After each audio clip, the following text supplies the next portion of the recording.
Okay, Jeremy here, Jeeps Unlimited, 303-666-9020. If you've been watching my videos, I've been posting about 10 years, maybe a little bit more for Jeep parts, originally under Highline 4x4.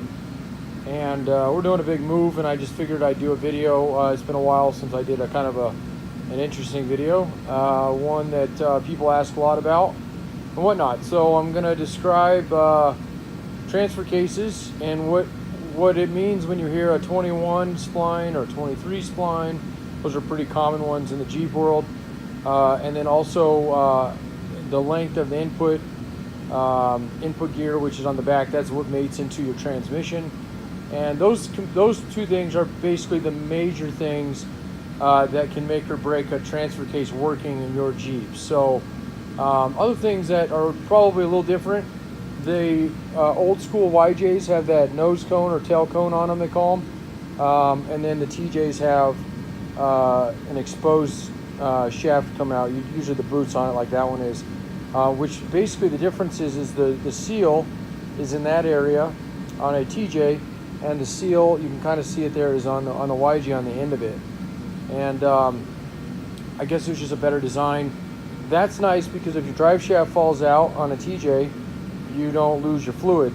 If your drive shaft falls out on a YJ, you very well usually lose all your fluid. So, okay, but that's the general on that. I'm not going to make this too long, but I do want to show you this because it is something that can kind of help when you're out there looking, or if you're looking at one of ours, okay?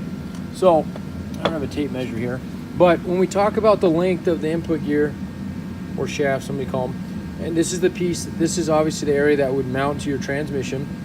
That's the length that's exposed from the lip there to the end here. Okay, and I don't have my tape, but that's probably one of the ones that's about 3/4 of an inch, or otherwise 0.750. And that one, again, I'd have to measure it to be honest. And then when we talk about splines, we're talking about the inside here, those splines. So obviously it takes a little bit, but the easiest way to verify is count them. Okay, that's the splines we're talking about, not the end on that end over there. We don't care about those. It's this one here. So, and the two that you'll see the most common in Jeep world is going to be the 21 and the 23, at least for the YJ, Wrangler YJs, TJs, Cherokees, Comanches, that kind of stuff, okay? So I think that does it.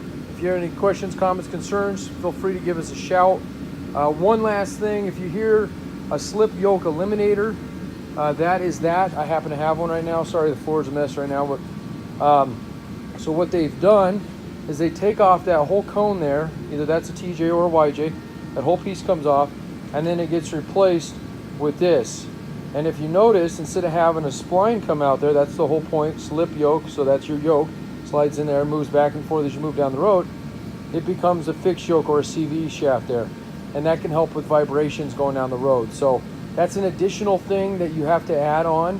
Typically, it's best just to go ahead and rebuild the transfer case when you're there, because you got to open them up anyway, but not always the case.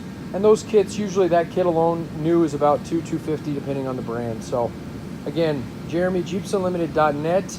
That's our website. We appreciate all the years of patience with us and being our loyal customers. We're growing to a bigger yard. That's exciting.